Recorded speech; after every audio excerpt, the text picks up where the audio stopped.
ഈഴവനായന്മാരില്ലാതെ നാം ഈഴവനായന്മാരൊക്കെ വേറെ തരത്തിലാണ് ഇല്ലാതെ കാര്യങ്ങൾ ഇന്ത്യയിൽ നടക്കുമെന്ന് നോട്ട് അല്ലെങ്കിൽ വിദേശത്തും. ഞാനാണ് ഒരു ശത്രു ഈഴവനായന്മാരുടെ.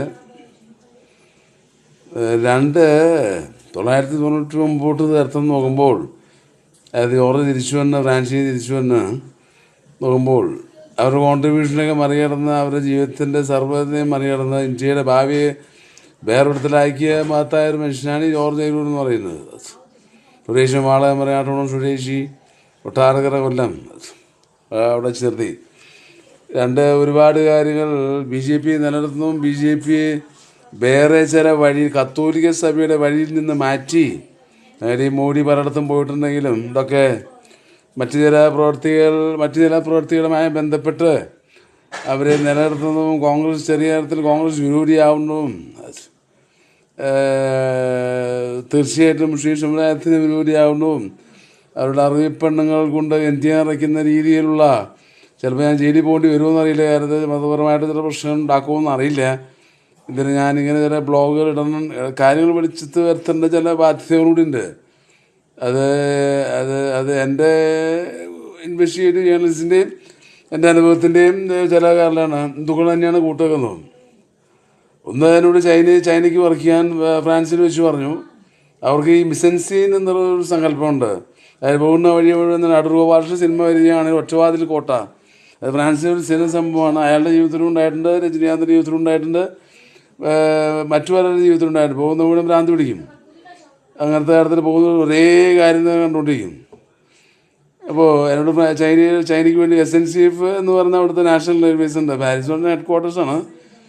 അവിടെ വെച്ച് അവിടുത്തെ സ്റ്റാഫിനെ മാറ്റി വേറൊരു ഇന്ത്യക്കാരനെ വെച്ചു. രണ്ടാമത്തെ സ്ഥലം അമേരിക്കൻ ലൈബ്രറിയുള്ള സ്ഥലത്ത് പോകുമ്പോൾ എന്നെ കൊല്ലേണ്ടതായിരുന്നു. വേറൊരു ലൈബ്രറിയിൽ നിന്ന് വായിച്ചുകൊണ്ടിരിക്കുമ്പോൾ അങ്ങനെയായിരുന്നു എൻ്റെ രീതി. അത് റൂത്ത് ജനറൽ ക്യാമ്യൂ എന്ന് പറയുന്നത്. അതിൻ്റെ ആൾക്കാർ മരിച്ചുപോയിക്കാണ്, അല്ലെങ്കിൽ 75-80 വയസ്സായി കാണും. ഒരു തോക്കും പിടിച്ച ഒരാൾ എൻ്റെ മുന്നാട് എൻ്റെ കാഴ്ചയിൽ പോയി. മലയാളി തന്നെയാണ് ശരിക്ക്, പക്ഷെ കൊല്ലാവുന്ന ആളെങ്കിലും എൻ്റെ ദൈവദൃഷ്ടിയിൽപ്പെട്ടു. ഒരു സായിപ്പിൻ്റെ ചായപ്പോൾ എന്തായാലും മക്കളായിരിക്കും അവർ സെറ്റിൽ ചെയ്ത് വേറുള്ളതായിരിക്കും, അല്ലെങ്കിൽ കേരളത്തിൽ നിന്ന് വരുത്തിയായിരിക്കും. എത്രയുള്ള ചിലവുള്ളൂ, 40,000-40,000 രൂപയുള്ളൂ. ഇങ്ങനെ പിന്നെ വേറൊരു ടൈമിങ്ങിൻ്റെ കുറേ പ്രത്യേകതയുണ്ട്. നമ്മളെ സ്പൈ വർക്കിൻ്റെ ഒരു മിടുക്കാണ്, ഫുൾ ടൈം വാഷാണ്. എനിവേ, ആരിലും പോയി കാണാൻ പറഞ്ഞു വേറെ ഭാഗത്ത്, വേറെ ഒന്നുകൊണ്ട് കാര്യം ഒഴിവായിയാണ് ഞാൻ. എനിക്ക് മനസ്സിലായി എന്നുള്ള അതിബുദ്ധി കാണിച്ചാൽ അവരിങ്ങനെ ചില പീഡനങ്ങളൊക്കെ നടത്തിയില്ല അവന് ഞാൻ എന്നേ ഒടുക്കി കഴിഞ്ഞ് അവൻ കണ്ടിന്യൂ അവന് ഞാനുമായിട്ടുള്ള കളിയാണ്. മറ്റൊരിടത്ത് ഇന്ത്യ, അതായത് ഫ്രാൻസിൽ ഞാനുമായിട്ടുള്ള കളി പെടുന്നവർ ഒരുപാട് പേരുണ്ട്. ബാക്കി എൻ്റെ പുസ്തകങ്ങൾ എഴുതിയിട്ടുണ്ട്. മറ്റുപരമായ കൂട്ടുകെട്ട് ഉണ്ടാക്കി ഞാൻ കത്തോലിക്ക സഭ, ഫ്രാൻസിലെ റൂമിനേക്കാൾ കൂടുതൽ കത്തോലിക്ക സഭയാണ്. അത്രേ ഉള്ളൂ. ഇപ്പം മെലോണിയുടെ ഒക്കെ ഈയിടെ ഞാനിതിന് മുമ്പ് പറഞ്ഞിട്ടുണ്ട്, എനിക്കാണത് ആദ്യം പറയാൻ തോന്നിയത്. ഫ്രാൻസ് ആര് നോട്ടടിച്ചാലും കമ്മീഷൻ ചോദിക്കുന്നുണ്ട്. ഇപ്പോൾ ഒരു സൈഡും പെർസെൻറ്റേജ് അവർ നിലനിർത്തേണ്ടത് മറ്റുള്ളവരുടെ ബാധ്യതയാണ്. അത്ര എന്തിനത് ആർക്ക് വേണ്ടി എത്തുക അവരുടെ നാട്ടിൽ. ഫ്രാൻസ് നിലനിർത്തേണ്ടത് മറ്റുള്ളവരുടെ ബാധ്യതയാണ്. അവർക്ക് ഉപദ്രവം വന്നാൽ അവർ ആദ്യം ബെറ്ററടിക്കും. ബെറ്റർ അത് വേറെ അടിച്ചാൽ അതിങ്ങനെ ഒരു ട്രിഗർ ചെയ്ത് പോകും, അത് അവസാനം താട്ടിക്ക് പോകും.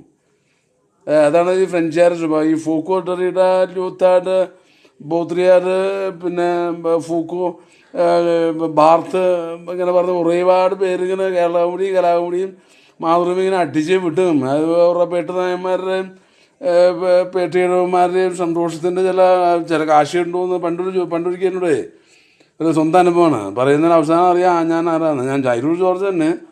ജോൺ എബ്രഹാം ചോദിച്ചു, ഞാൻ ഈ സിനിമാ പ്രവർത്തകനായതുകൊണ്ട്, ഫിലിം സൊസൈറ്റി പ്രവർത്തനത്തെ മൂവ്മെൻറ്റിൻ്റെ ഒരു ഭാഗമായിട്ട് ജോൺ എബ്രഹാം ചോദിച്ചു, നിനക്ക് KGB ചാരണമാണോ അവരോട് കാശുണ്ടോ ചോദിച്ചു. പിന്നെ എന്തിനാണ് കൊടുക്കുന്നത്? അതിൽ മർത്തോമക്കാരൻ, ഞാനൊരു മർത്തോമക്കാരൻ്റെ മാന്, മർത്തോമ പെന്തിക്കോസ്തിയാക്കോബ എന്ന് പറഞ്ഞ പോലെ ഈ വാർത്തകീർത്ത് ചപ്പുചോറൊക്കെ പറഞ്ഞു ചേർക്കുന്നത് സർവ്വസാഹിത്യകാരന്മാർക്ക് കാഴ്ച കിട്ടുന്നുണ്ട് വേറെ നിലയ്ക്ക്. പക്ഷെ അവരൊന്നും വിജയിക്കില്ല, ഇത് കൊണ്ടുനടക്കുന്നില്ല. എനിവേ, അതിൻ്റെ നാടല്ല.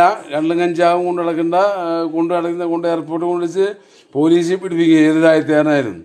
അങ്ങനെ അത് ഡെറിഡ തൊട്ട് ജോർജ് വരെ ഉണ്ട്, ഒരുപാട് പേരുണ്ട് അതിൽ. ഇത് പറയുന്നത് വാളയം മലയാട്ടോണം സ്വദേശി ആയിരുന്ന അയ്രൂർ ജോർജ്, പഴയ കാലത്തെ കുടുംബം അയ്രൂർ ബണ്ട്, അയ്രൂർ ചാക്ക, ഒരുപാട് അയ്രൂർക്കാരുണ്ട്. എഴിമല, അങ്ങനെ ഒരുപാട് 10-15 രാജകുടുംബങ്ങളായിട്ട് പൂഞ്ഞാറ്, ഒരുപാട് രാജകുടുംബങ്ങളുണ്ട്. ബേസിക്കലി കൊല്ലം ബേസ് ആയിട്ടുള്ള ഒരുപാട് ആൾക്കാരുണ്ട്. പഴയകാല ഡിക്ഷയിലും കൊണ്ടിട്ടത് കണ്ടൂരും കാണാൻ എൻ്റെ വീട്ടുപേര് അയിരൂർ എന്നുള്ള പേര് കൊണ്ടിട്ട് കണ്ട് 1875 തോന്നുന്നു. പേജ് നമ്പർ 75 എത്രയോ ആ നക്ഷത്രത്തിൽ നോക്കി കാണാം. ഇതുപോലെ അയിരൂർ ഗൂഗിളിൽ നോക്കി കാണാം. EYROR George Ayiroor EYROR. അത് ഗൂഗിളിൽ തപ്പുക. ഉദാഹരണത്തെക്കുറിച്ച് ശുംഗ്ലി സമുദായം, പ്രൊട്ടസ്റ്റന്റ് സമുദായത്തിൽപ്പെട്ട, പെന്തക്കോസ്ത് സമുദായത്തിൽപ്പെട്ട പോലെ ശുംഗ്ലി സമുദായത്തിൽപ്പെട്ട ജോൺ ലൂക്ക് ഉദാഹരണത്തെ കുറിച്ച് രണ്ട് പുസ്തകങ്ങൾ ഇറക്കിയിട്ടുണ്ട്. ഏതാണ്ട് 25-30 ആർട്ടിക്കിൾസ് ഉണ്ട്. അത് തന്നെ അകമ്പൻ, ബാറ്റ്യു, ഷാക്ക് നാൻസി എന്നിവർ അതിൽ എഴുതിയിട്ടുണ്ട്. അവരെല്ലാം ട്രാൻസ്ലേറ്റ് ചെയ്തിട്ടുണ്ട്. അത് വായിക്കുക.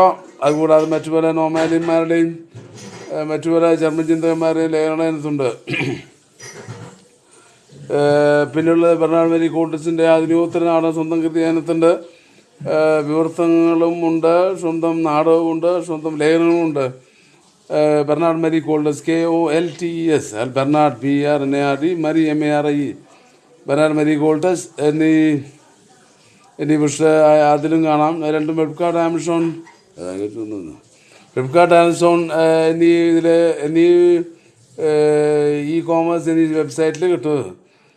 പേര് ഗൂഗിളിൽ കിട്ടും. George Ayiroor EYROR. വായിക്കുക. കമൻറ്റുകൾ എഴുതി ഫോണിൽ അറിയിക്കുക. എന്തുവേണമെങ്കിൽ ചെയ്യാം.